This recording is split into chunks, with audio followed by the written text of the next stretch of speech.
I mean, I don't know that I can help us not slip into Yeah. it because we're human. This Sunday, February 8th, guess who's back in the pulpit? Yes, she's right here. Reverend Adriene Thorne. Welcome back. It's been a minute. You've had a few weeks out of the pulpit. We had MLK Sunday. We had Snowstorm Sunday. We had Dr. White Sunday. And now we have February 8th. You're back. I'm back. How you doing? How you feeling? How's the sermon muscle coming together? It's coming together well. You know, I always think when I'm out of the pulpit, I'll get to catch my breath. I'll get to catch up on things. It never happens. Yeah. It It's feels almost like as writing easy. sermons is the space away from the chaos. Yeah, that's a good and interesting point. Yeah, there's some truth in that. Just that time you need to isolate to um, produce the sermon. There is a sort of time out of timeness quality to it. So Yeah. sure. Yeah, because in these moments when someone else is preaching, I just fill up that time out of time space with emails or meetings Yep. or whatnot. So You don't yeah, just read a it's book or good to be something. back. Crochet a Exactly. wooble. Yeah. Yeah, yeah. No, it's wonderful to be back. It's great to be coming into this story. I love healing stories. That is my call is in that arena.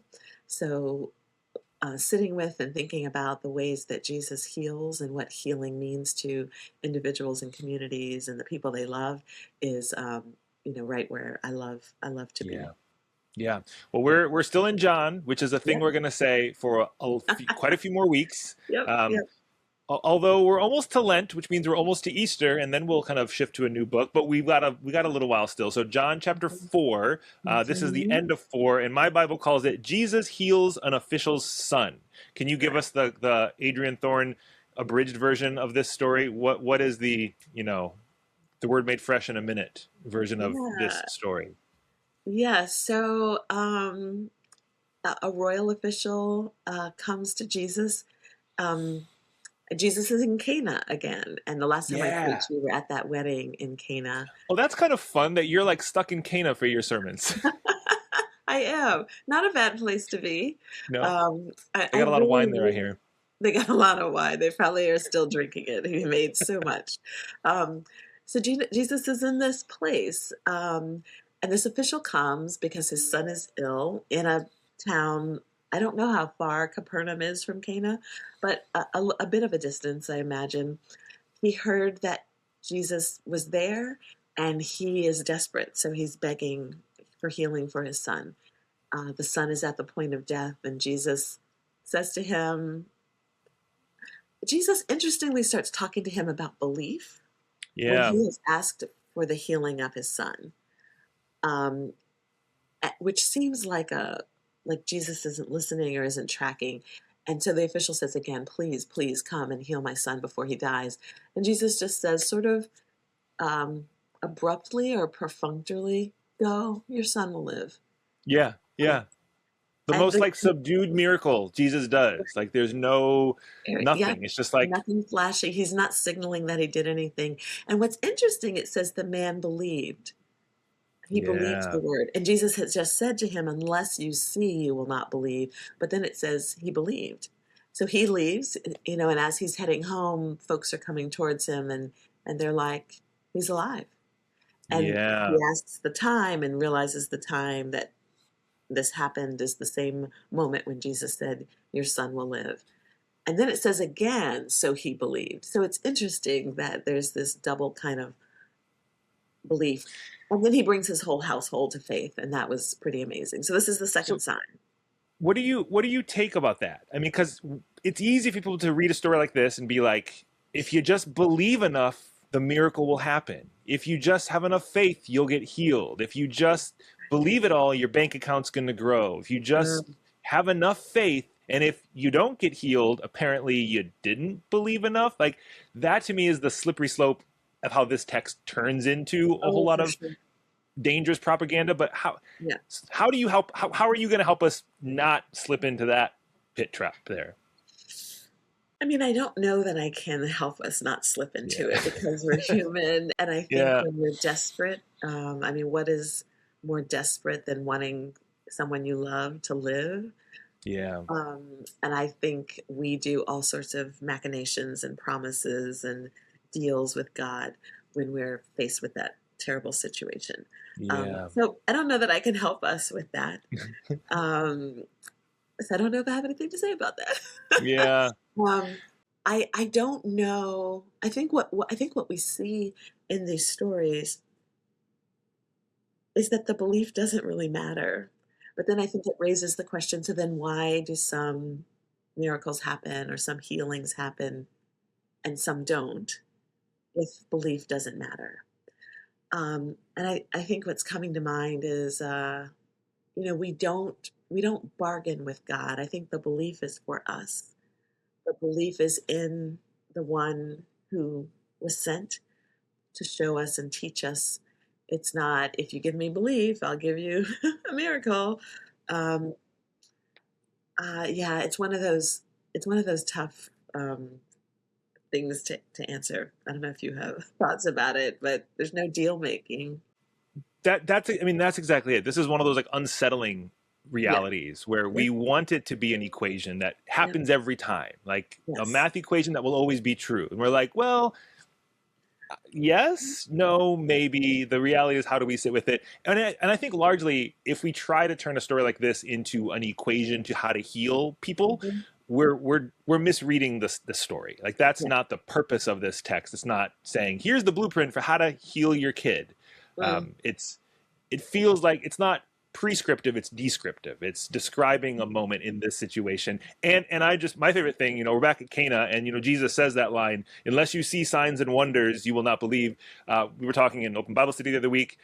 John is filled with signs. Like that is mm, literally a word you're going to see throughout, and like we see mm, 7 key seven, signs, 7 big miracles. This is number 2. Like the first one that we see in John was the water to wine here in Cana. Now we're still in Cana, we're back in Cana, and here's sign number 2. And it's interesting how like you said, it's kind of a subdued one. The next one happens in the next chapter, healing someone paralyzed, and then we get feeding the 5,000. Then we get walking on water. So we get like a little more flashy signs coming up. But I love that the first 2 are like a party trick. Here's some more wine, and the yeah, second one is this like remote miracle, like Jesus does it from afar, and it's almost like if you're not looking, you're gonna miss the sign.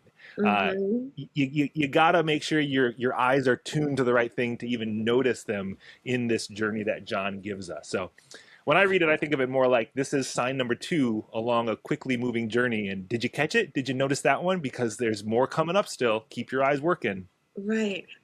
Actually, as you were saying that, it made me think, um, how much are the signs and wonders for the reader? Because when you Yeah. said if you don't pay attention, you'll miss it. Um, we get the benefit of reading the stories and not missing it because they get uh, laid out for us.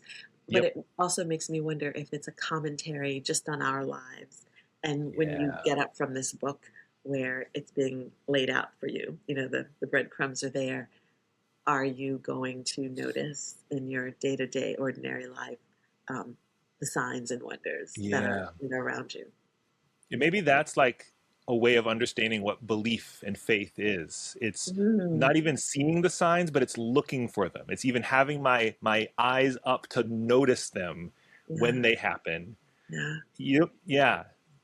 Hmm. I like that. So, the wedding at Cana, what was so amazing. So we were in virtual coffee hour. The comment was made about, all of the things going on in the world and what was I doing to fix them.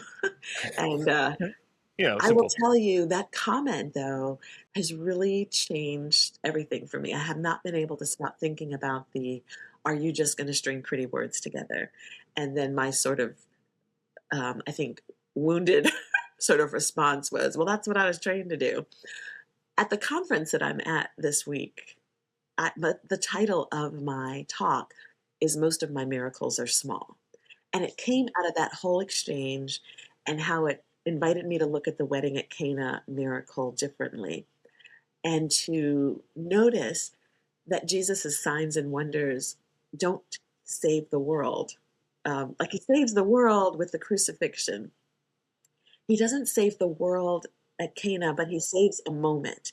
He doesn't save the world with this sign. He saves one little boy.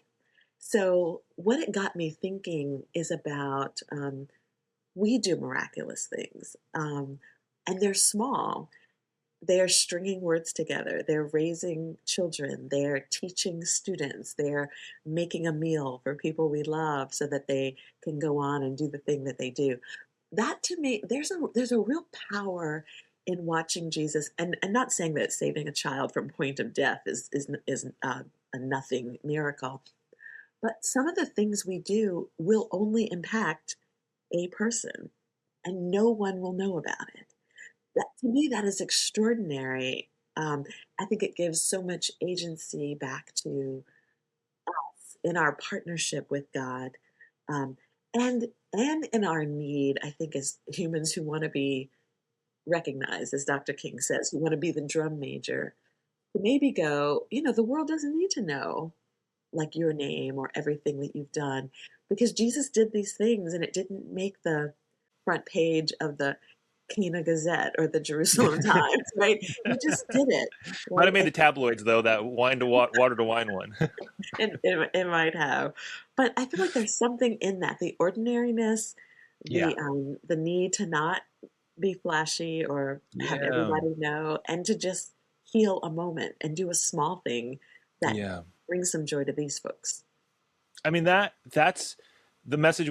We all feel this need to be the superhero, Yeah, and it's impractical, impossible. We don't have the X gene to be Wolverine and Cyclops or right, pick your favorite character. We didn't get bit by the radioactive spider, but we all can do individual acts that make an impact in that moment to that person. right. If you're only trying to do the, you know, gigantic save all humanity moment, you're missing all the little opportunities you had to actually save someone's humanity, to save Yes, someone's moment, to do that right, individual thing.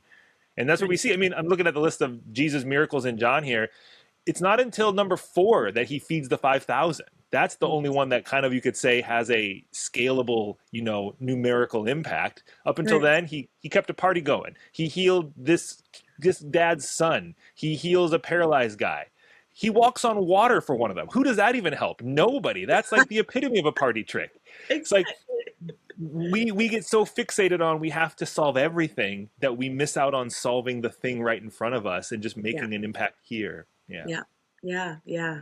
Um, and I was going to say the feeding of the 5,000. There's some people who suggest that he just invited the people to Yeah. get out what they had, and between them in community, They there did the was plenty of miracle. food. Yeah, they did the miracle. And so The young I boy really did the miracle in sharing his food with Jesus, and Jesus is like, "This kid's got it figured out," and everyone else is yeah, like, "Oh, I can share what I I have. actually I can do a little bit of a miracle, and if we all do a little bit, suddenly 5,000 people are fed." Okay, That's right. I love that interpretation because, yeah, just thinking about what is miraculous, yeah, there's a lot more miracles happening. And I feel like this text is saying, just pay attention, right? yeah. Just notice what people are already doing. There are miracles happening like all around you all the time. Oh, well, that's a good place to lean into as we come up to Sunday. Maybe you'll shift your gaze. Who knows? But that's preacher's prerogative, and the Right. world keeps spinning, so you never know what's going to happen. Um, but everyone knows the drill. We're going to dive in and talk more about this. You can join Open Bible Study. Reverend Thorne will be leading it on site. I'll be leading it on Zoom. So we'll have a lot more to say about this text there. Well, you'll have a lot more to say. That's really the reality and the best part. We'll Right. dive into it in the sermon. We'll have virtual coffee afterwards. For those of us online, we'll talk more. It's going to be another great Sunday at Riverside. We're so glad you can join us in whatever way, in the building or online. And we look forward to seeing you there, everybody. Take care.